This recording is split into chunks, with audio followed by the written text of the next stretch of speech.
Please note that this podcast contains information regarding sensitive events, including domestic violence, assault, and abuse, as well as other triggering events such as murder. This podcast is intended for mature audiences. Welcome to Afterglow, the unveiling of the Idaho cult. This is Season 4, Episode 5, The Key to Joe Ryan's Apartment. When Alice jumped down the rabbit hole, she immediately regretted her decision. A rabbit hole is a metaphor for something that transports someone into a troubling, surreal state or situation. Welcome to Afterglow, the unveiling of the Idaho cult. This podcast will take you down the deepest of rabbit holes as it unfolds. The story is so compelling, so bizarre, and so heinous, it's impossible to look the other way. Daybell and Lori Vallow were dedicated in the most horrible way to an ideology that should only be fiction. Instead, their ideology put them behind bars.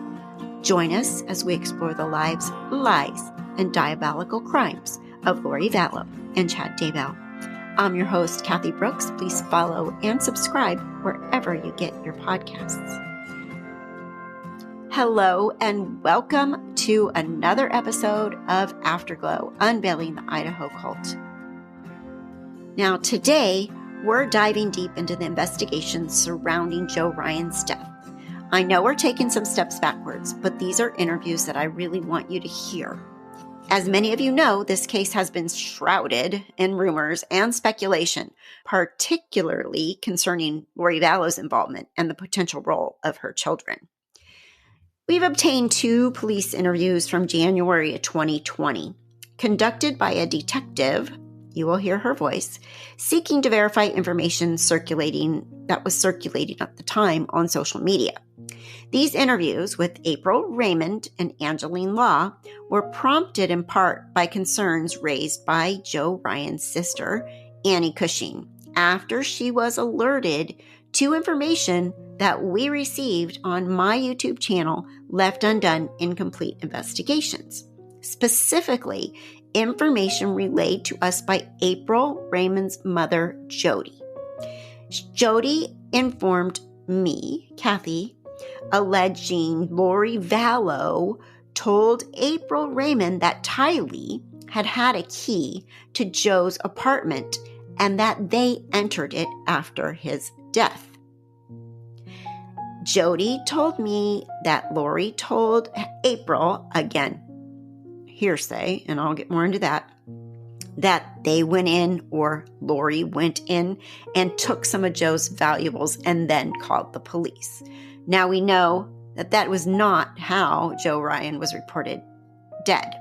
Now, it's crucial to acknowledge that this information originating from Jody is hearsay. However, it was significant enough to prompt these interviews and to spur Annie Cushing to push for further investigation into Joe's death. What you're about to hear are the detectives' attempts to corroborate these rumors.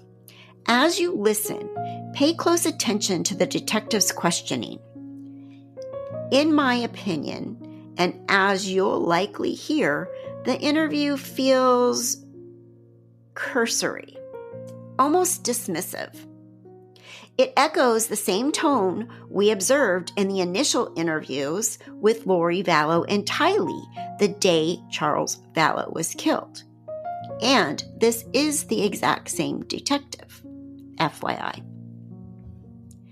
Now, I'm going to play these interviews in their entirety, allowing you to form your own conclusions. After we listen, we'll discuss the implications and what these interviews reveal, or perhaps fail to reveal, about the investigation into Joe Ryan's death. Let's listen. January 7th, 2020. It's approximately 11:54 a.m.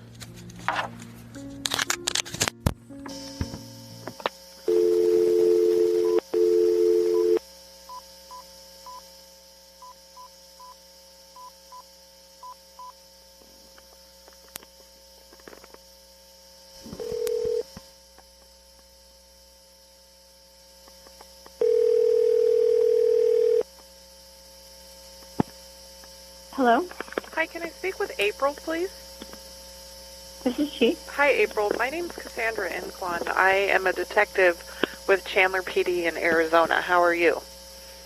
Good, how are you? I'm okay.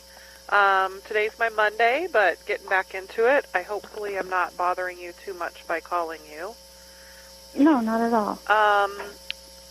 You have any idea why I might be calling you? Yeah, I have a pretty good idea. Okay. Do you have a couple minutes maybe just to talk real quick on the phone? I do. Okay. So I work in our persons crime section for Chandler PD, and there's a kind of an ongoing case, obviously, involving quite a few different agencies and detectives.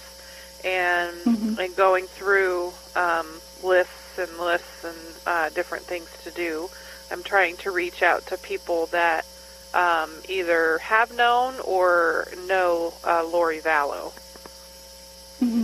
So it looks like you are friends with her, or kind of an associate of hers from back in Hawaii, it looks like.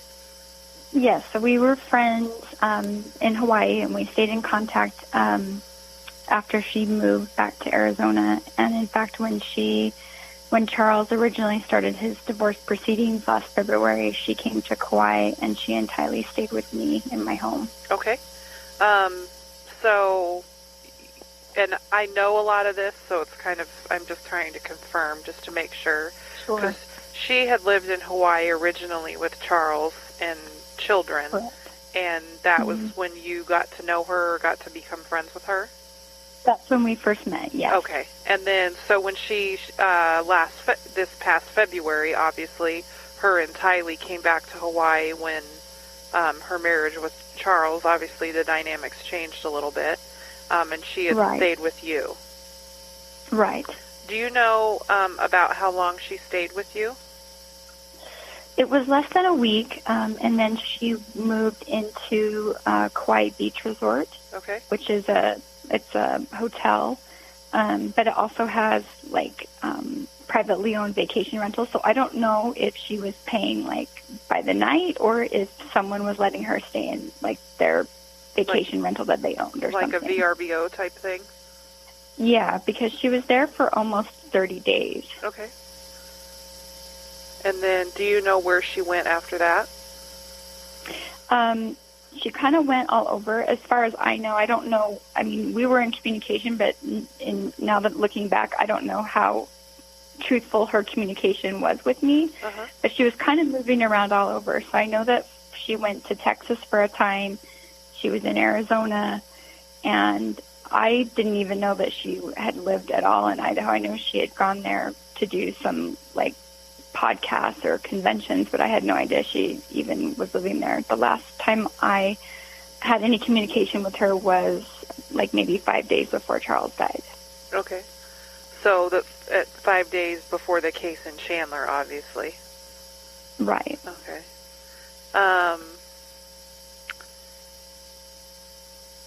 Can you kind of tell me about her? I've just so you know, I've met her.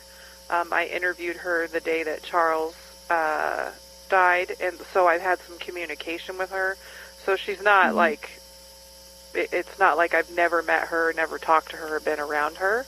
Obviously, I'm reaching out trying to get a better kind of feel of what was going on with her and different things like that.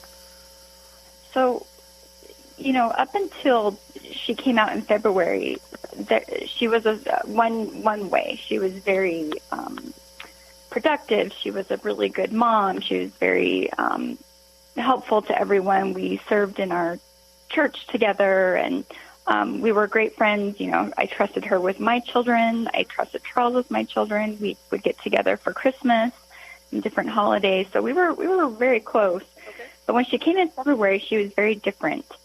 And I didn't really understand what was going on. I thought that maybe it was just kind of, I've gone through a divorce, and you kind of get a little loopy, I thought maybe she was having a midlife crisis, or I didn't know what was going on.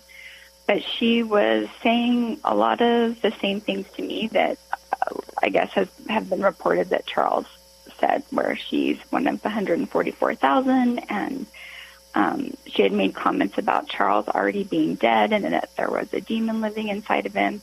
And so I just thought she just snapped. She's midlife crisis. She's going to just let it play out. She's just got to go through this. Mm-hmm. I didn't feel like she was dangerous in any way. I didn't feel afraid of her in any way. I just thought she was acting really bizarre. Okay. So I didn't know if she was on something, or I didn't know what was going on, but she was a completely different person.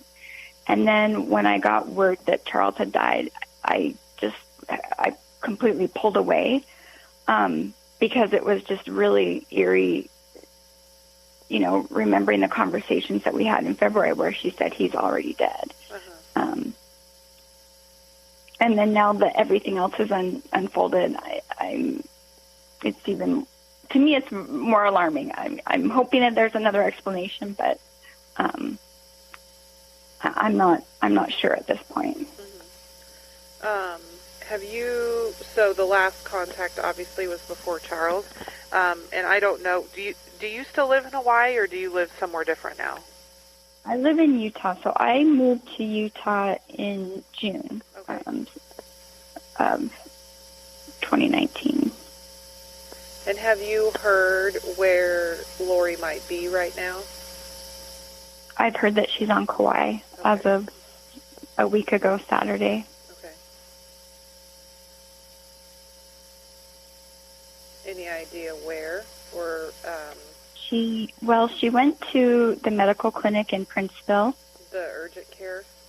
The urgent care, yeah. The Makana, I think it's called Makana something urgent care. Uh-huh. And so she was seen there with Chad. Okay. But she was using a different name, and then the address she used was a home that a friend of ours had rented. Okay, so she's using a different name and then using... Yeah, so I don't know where she's staying. I'm assuming she's in Princeville. She went to the urgent care in Princeville. But where exactly, I don't know. Okay. And then, so you've been around back when they lived there initially. You've obviously been around JJ. And, of course. And kind of know, everything going on with him and stuff like that. Right. Okay. Has she ever mentioned, I know obviously not to put words in your mouth, but I imagine it would be extremely creepy to have somebody talk about somebody's death before it happened and then it happens. Has she ever talked about anything else as far as Tylee or Tylee's father or anything like that? Well, when Tylee's father passed away, she had come out to stay. That was another time she came to stay and visit with me. It was right after Joe had died. Okay. And I know a little bit about the situation, but now I'm kind of going through everything that happened and was said, and it's kind of, I'm having a totally different impression of what happened. My understanding, if I remember correctly, what she told me is that they hadn't heard from Joe for about a month. Okay. And so she and Tylee went over to check on him or to see him because I guess Tylee had a key or something. And when they went there, they had found him dead. Mm-hmm. And I guess he'd been dead for like a couple of weeks, maybe 2 weeks or something. Okay. Did she say anything about kind of the stuff that was going on with her and Joe at the time?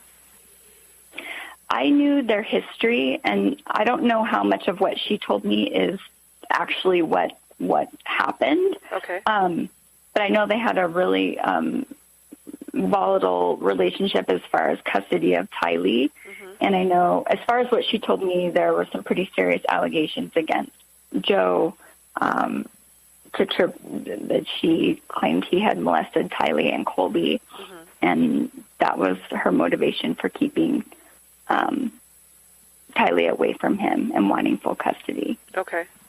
Did she ever mention anything about Joe's actual death, though? No, just said that they didn't know. They figured he had a heart attack in his sleep or something. Okay. So there's a statement that is kind of floating around that a couple people that knew Lori in Hawaii have kind of relayed that after the fact, after Joe had passed away, that she had made statements that her brother had something to do with it.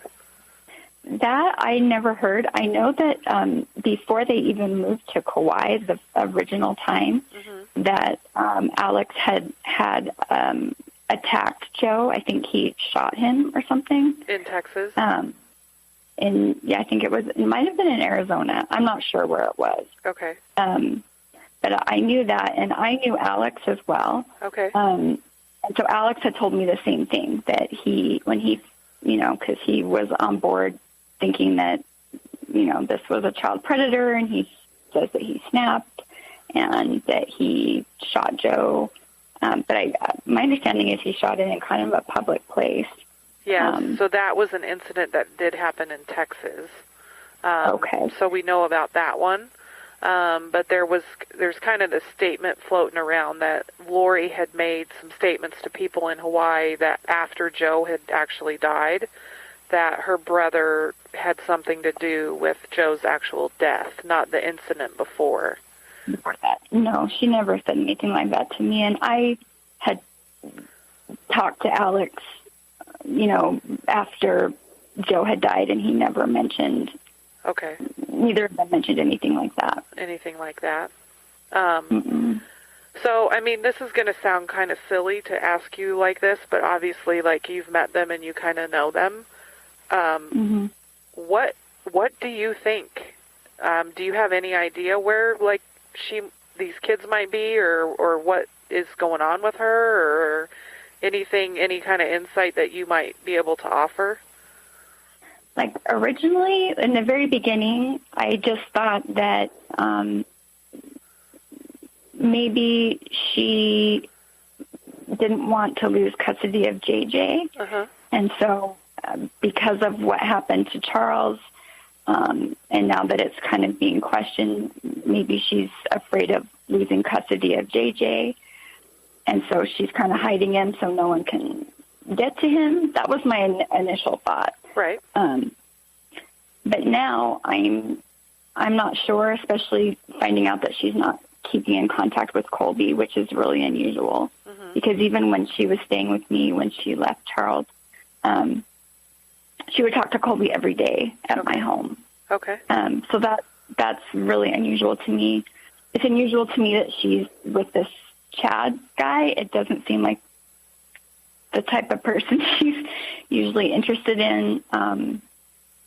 It just sounds like whatever I was seeing in February, where she's having these kind of delusions of grandeur, it's almost like they're magnified. And so I honestly don't know at this point what's going on. It just seems like she's kind of lost it. Right. Can you think of anybody else that she might have been close to, or anybody else that she might speak with? Obviously, Colby, us and other detectives had a lot of contact with him and stuff, but as far as anybody else that is in kind of her circle, somebody that we can reach out to and talk to? I don't know if you've talked to Melanie Gibb. That would be a key person to talk to. Okay. Because she was involved in a lot of the things that they kind of did to Charles, as far as taking his things and moving his truck and almost goading him a little bit before she came to Hawaii. Okay. So Melanie was saying that Melanie has drank the Kool-Aid too, because when she was in Kauai, because she came to Kauai at one point when Lori was out there, and she was saying the same thing, that Charles is dead. There's a demon inside of Charles, and it was just too bananas for me. Right. But Melanie would be a key person. I don't know if you've talked to Angelene Law. I actually have her on my list to call next. Yeah, that's another person I would talk to. Okay. And then I don't know, let's see, well, I'm sure you've talked to Annie Elison. I have, yes. Yeah. Other than Angeline, I can't really think of anybody. I know that she kind of had a new circle of friends when she brought Melanie over. It was a lot of people from their group. Okay. When you guys were in Hawaii? When she came out in February. Okay. But like this group of friends. And so there were a few times where she did some group texts and included me, and was all these other women that her and Melanie have a following or something. But Zulema was one. Yeah, and she's been spoke to. I don't know if you know this, but Alex, Lori's brother, actually married her, Zulema. I did hear that. Hear that. That was really surprising, actually. It sounds like that they had known each other a really long time, but that was a very kind of sudden thing that came on. Oh, see, the first time I ever even heard of Zulema was in February. Okay. But I didn't know Alex as well as Lori. Okay. But I had never heard of Zulema before February. Okay, and we're trying to kind of filter out. There's obviously there's a lot going on here, and we're trying to filter out what is actual legitimate information and what's kind of getting thrown around, as, I don't know, smoke screen. I don't know what a better way to say it would be. Yeah, like a distraction. Yeah. Anything else that I didn't ask about? Anything that you think might be important, or anything?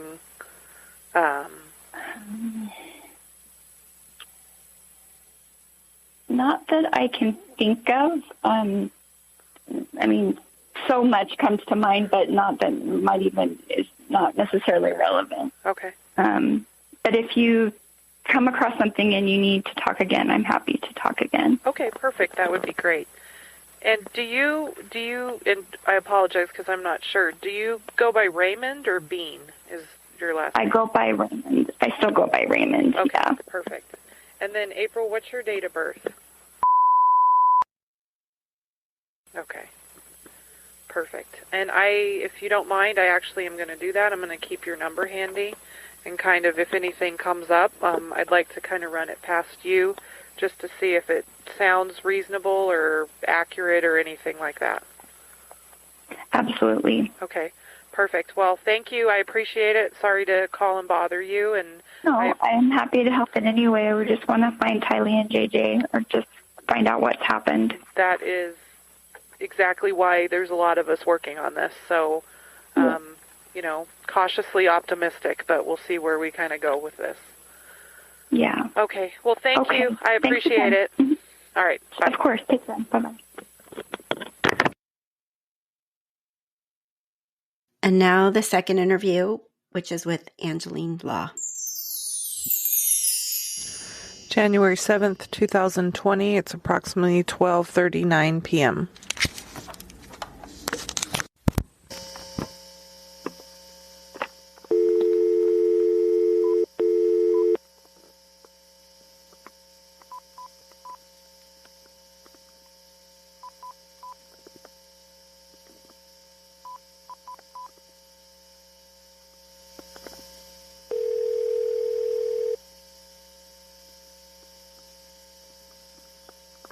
Hello?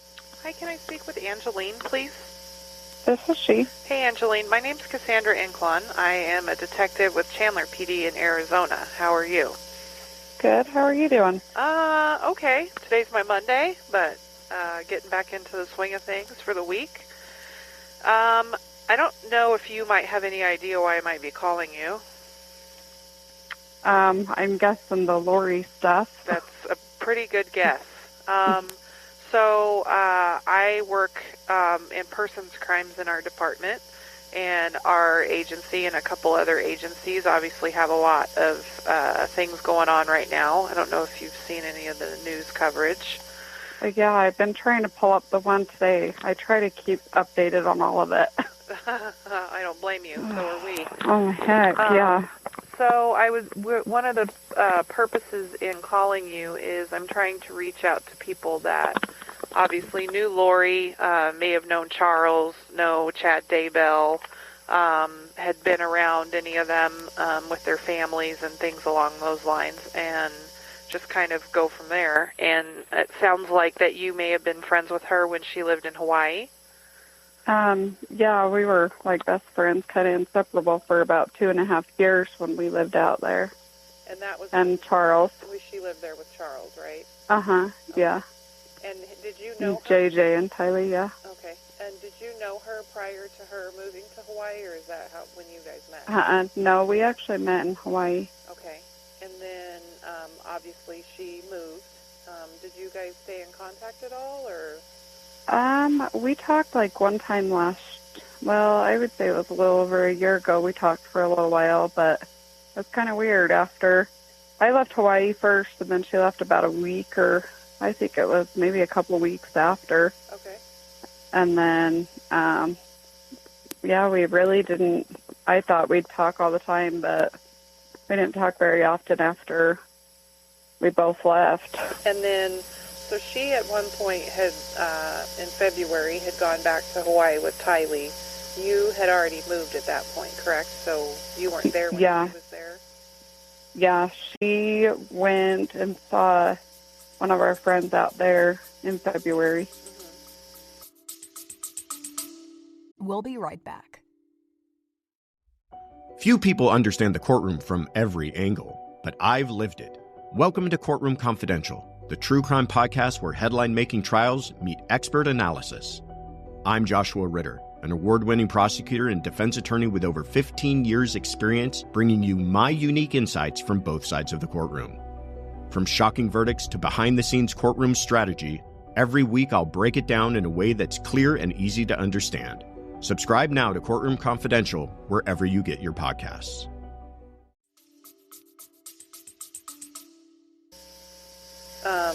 So the last time that you talked to her was maybe a little over a year ago? Yeah. Can you tell me what was going on with her at the time? I've talked to a couple definitely did not know any of this. We just had simple conversations, kind of caught up, and she invited me to go out there and go boating. She really didn't let on to any problems about anything. Okay. And, really, it was more of when we lived in Hawaii, she said some kind of off-the-wall stuff that I never thought would happen, and then here we are, so what was that? I don't know. What was the off? Sorry, what was that? What was the off-the-wall stuff that she said? Oh, kind of what's going on now. She believed in the end of the world and that everyone was going to die, and she was preparing for it. And she talked about driving off a cliff with her and the kids, and she would kind of say stuff like that. But if you knew Lori, she was just kind of would say crazy stuff sometimes. You would never expect it to happen. Did you know that, or, I don't know, or did she mention anything prior to her moving from Hawaii, like any issues with Charles or anything? Towards the end, she kind of was really ornery and rude to him. But, she never really said anything about wanting to get divorced with him, but she did make a comment before about, I can't get divorced again. I've already had he's my fourth husband, I can't get another divorce. So she would say some kind of weird stuff, like she'd just have to get rid of him. But again, this is stuff that you're thinking someone's just talking crap, and now you're like, oh my heck. And then did you know anything about Tylee's dad, Joe? Well, Lori had told me before that, and I don't know. I've tried seeing if her brother really did go to jail for this, but they haven't talked about it on the news. So Lori had said before that she hired her brother to kill Joe because of stuff he did to him. She said that he sexually assaulted the kids, and they went to court for years over it, and nothing happened. And then supposedly he went to jail for it. That's what she had told me. And then she said eventually Joe's going to die for what he did. Okay. And she's like, people don't get away with stuff like that. So, and you're just, she would just claim she had gone off the wall and gone crazy because of what he did to him. And I don't know if any of that's true. well, so when she had told you this, it was at a time when Joe was still alive. Yeah. Okay. So there was actually an incident in Texas with Joe and Alex, and we do know about that, and he did get arrested. So okay. So it was true, everything she said. Well, proving that she hired her brother to do it would be one thing, because that's not what either of them said to the police. But there's this kind of statement floating around out there that Lori had said this, so we didn't know when that statement happened, if it was actually because of the incident in Texas or it was relating to Joe's actual death here, because Joe passed away here in Arizona. So right. No, it was from a lot of years ago. I mean, I don't even really know anything. I don't even remember the story she told me, something about throwing him in the trunk. Actually, I can't even tell you. That's your I didn't really take anything seriously, so obviously I should have. Well, I mean, it's like you said, you go through kind of life, and now you're looking back at all of this with the luxury of seeing what's been on the news and talking to other friends and things along those lines. So, if the old adage, if I only knew then what I know now type thing. So, I mean, obviously you knew her and you were good friends with her and you saw her, as a wife and a mom and everything like that. And as far as like the news footage you've seen and stuff, what do you think? I guess, 'cause and I have spoken with her. I have met her before, but I'm interested as to what you think. Oh, you have spoken to Lori before? I spoke with her on the day that Charles was killed here in Chandler. So wow. I have met her and I have spoken with her in the past, not recently. I don't know. I felt like everything I knew about her is wrong. I don't know. Like, I definitely think there was some sort of deceitful side to her on some of the stuff she'd say. But she was an excellent mom, and she was, kind of went above and beyond to take good care of her kids. And, she always surprised them and would fly Tylee's friends out to Arizona Hawaii from Arizona. So she would have someone to hang out with. She would, make sure JJ had all the special care for his autism. She was really a good mom. And she worked in the primary, and she was so good with all the kids, and she always had, special stuff planned. And so really when you see kind of all this stuff, it doesn't seem like who she is. Seems like a different person. Yeah. And it kind of sounds like that's what happened. Everyone says she changed in the last year or so.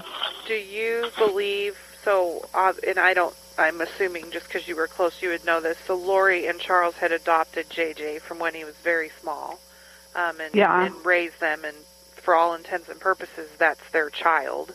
Oh, yeah. Would there be someone that Lori would give him to? Like, can you think of anybody that she would have keep JJ for her or take care of him? Well, the only thing I keep wondering, and you guys probably know, I don't know, is what's going on with her niece that Melanie. Yeah. Yeah, I'm a little limited as to what I can talk to you about, but I am aware. Well, I am aware of her. That's the only person I would think, because, we would fly over to Oahu, and we would stay there for the day and make sure we came home at night so that she was home for him. So she, as long as I knew her, she never really left JJ overnight unless it was with Charles. Okay. So pretty dedicated. Yeah. Yeah. Anything else that I didn't ask about? Anything that you think might be important or that I should know about or anything along those lines? It's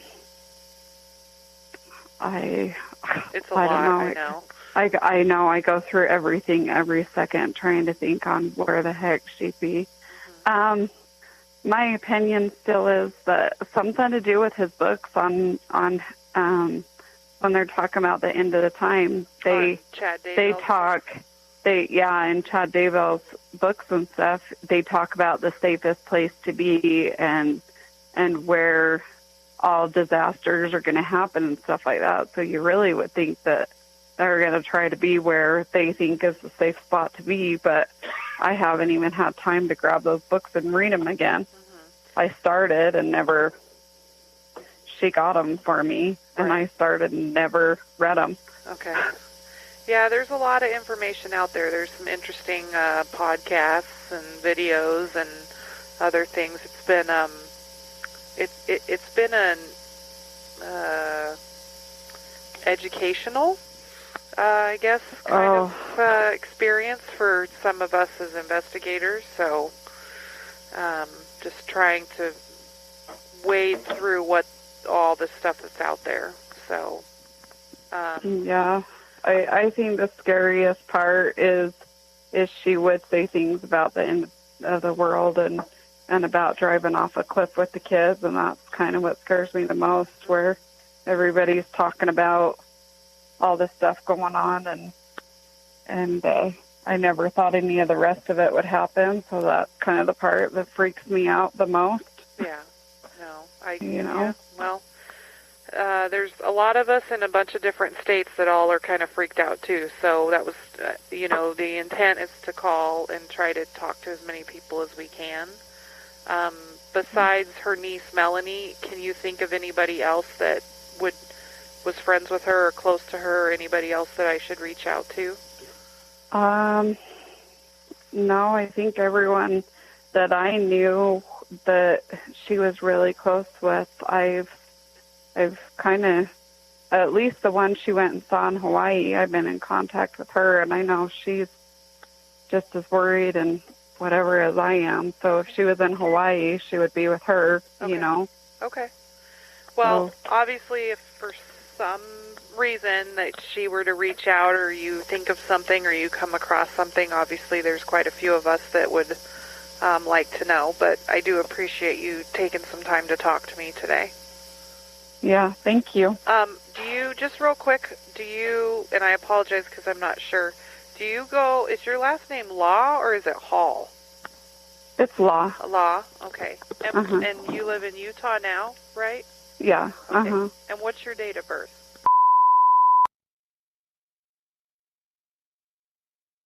Awesome. Thank you very much. And like I said, I appreciate you taking some time. All right, welcome back. You just heard the interviews with April Raymond and Angelene Law, conducted by the detective investigating the circumstances surrounding Joe Ryan's death.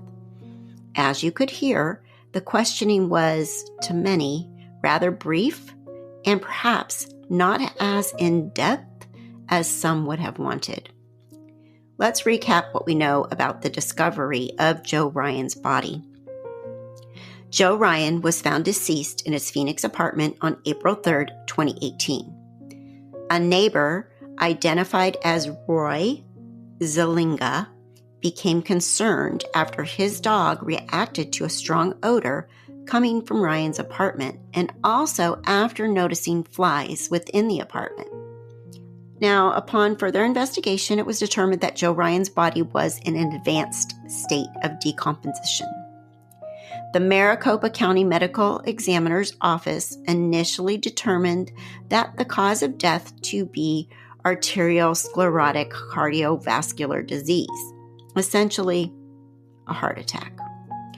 It was also reported that a secondary lock had been engaged on the inside of the apartment and that access was gained by a maintenance worker via a balcony window.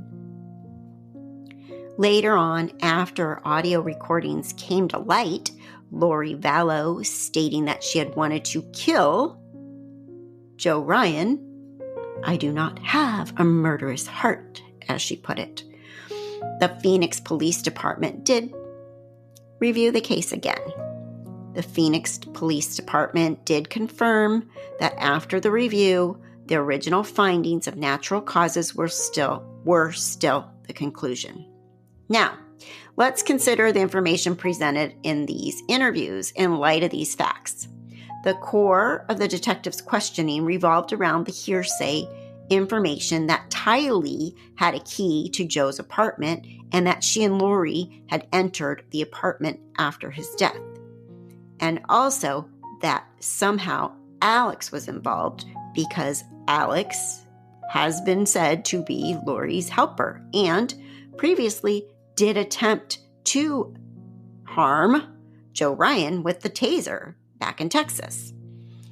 Now, the interviews, while they're brief, they highlight the challenges of investigating claims based on hearsay. It also raises questions about the thoroughness of the initial investigation, which I personally believe there should have been more in depth, but you draw your own conclusions.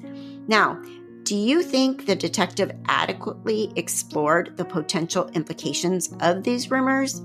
Was enough weight given to the concerns raised by Joe Ryan's sister, Annie Cushing?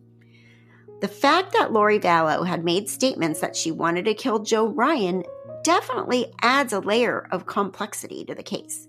While the medical examiner ruled the death as natural causes, the timing of these statements and the other strange circumstances surrounding Lori Vallow's life adds to the questions that remain. So let's play that tiny clip of Lori saying that she wanted to murder Joe Ryan. So I had been married to someone who was very awful, who raped my children, and I had divorced him and gotten away from him, and he had joined the church. He spoke in state conference. Everyone thought he was wonderful. He was very good showman of all those things, and after we were divorced, he told everybody that I was this lying, crazy Mormon, and got up in court and said all these horrible things about me and turned it around to where the judges believed him instead of me. And he was constantly trying to get custody of my 3-year-old daughter and just to rub it in my face. And I went through a lot of years of this kind of hard stuff. And I was going to murder him. I was going to kill him, like the scriptures say, like Nephi killed him, just to stop the pain and to stop him coming after me and to stop him coming after my children. And I just felt I couldn't take it anymore. And I would go through the scriptures and find all the things like, if he comes against you once, if he comes against you twice, if he comes against you 3 times, then you can kill him. It says it in the scriptures in the Book of Mormon. I was like, there it is. There's my answer. I don't want to do anything that's wrong. I did not have a murderous heart. I just wanted to stop the bleeding and stop the pain. And so someone wise was speaking to me and said, you need to go to the temple. So I went and met my bishop, and I was like, I'm either going to turn my life to the temple or I'm going to commit murder. So do you want to give me a temple recommend? And I was perfectly honest, because at that point I had nothing to lose. You get to the bottom rung and I had nothing to lose. And he gave me my temple recommend. And I started going to the temple every week by myself, not with my current husband, just by myself to the temple, to the Mesa Temple, which I love. We moved here from Texas to get away from my ex-husband that was doing all this, but he moved here like 5 miles away from us just to continue to torture me. That was his whole entire job. And Satan had been torturing me since I was a little kid, so I've had that my whole life. I turned to the temple. I started going every single week, And and you know, I had little kids, and we were in therapy all the time, and the kids were in therapy and doing all this stuff. So I had five kids that I was dealing with, and the Lord just taught me. He just taught me week by week. He was just teaching me, and He was just so patient and so kind. And I would just be in there just sobbing. I would just be in there in the celestial room sobbing. And people would come up to me all the time and be like, "Sister, are you okay?" And I'd be like, "No, I'm not okay." And I'd just keep crying because I didn't want to tell anybody what was going on. I was just having my own pain. And I felt like, so the court told me that if I didn't take my daughter to him and drop her off with him as a 5-year-old every weekend or every other weekend or whatever the schedule was, that they would put me in jail. So I had to go take her to this monster, my little sweet little baby girl, and drop her off. And then I would go to the temple and I would cry, and I felt like someone was just stabbing me in the stomach with a knife all the time. I felt physical pain. I felt so much physical pain and emotional pain and mental pain. And in the meantime, I was dealing with a husband and 2 stepkids and my 2 kids, and then waking up screaming in the middle of the night, and night sweats and terrors and all the things that go along with everything that happens with that. And so I just turned it all over to the Lord. I'm like, I can't do it. You have to do everything for me. Can't do it. All right, there you have it. As always, we encourage you to draw your own conclusions. The information presented here, combined with the interviews, provides a glimpse into the ongoing questions surrounding Joe Ryan's death. And it displays a portion of the long trail of questions surrounding Lori Vallow Daybell. Thank you for listening to Afterglow, Unveiling the Idaho Cult. Remember, my name is Kathy Brooks. I am a one-woman show. Please leave a review. Hit the stars. It is so important to me. I'm almost begging you at this point. I'm not getting enough of that, but you guys are watching and listening and downloading, and I appreciate you so much for that. And again, if you can help support the show with a financial donation, that is very much appreciated as well. I'm a one-woman show. No donation is too small. And I thank you so much for being here. If you've made it this far in my series, I am very, very happy. I really appreciate it. And you can check us out over on Left Undone, Incomplete Investigations on YouTube. I also have a travel blog called Beyond the Empty Nest, Catherine J. Brooks, Beyond the Empty Nest, where I take you on my journey of Greece. I am becoming a Greek citizen. My father was born there, and my travel is my passion. I love it, and I have been exploring as much of Greece as absolutely possible. So you're welcome to join me over there. Thank you again. Stay safe and stay well. I'm Kathy Brooks. Bye-bye. Sources for today's show: East Idaho News with Nate Eaton, Kresha K. Easton, Difficult Research on YouTube, The Docket on YouTube, Annie Cushing, Annie Linux. Thank you, everyone. Theme music by Dan Lebowitz.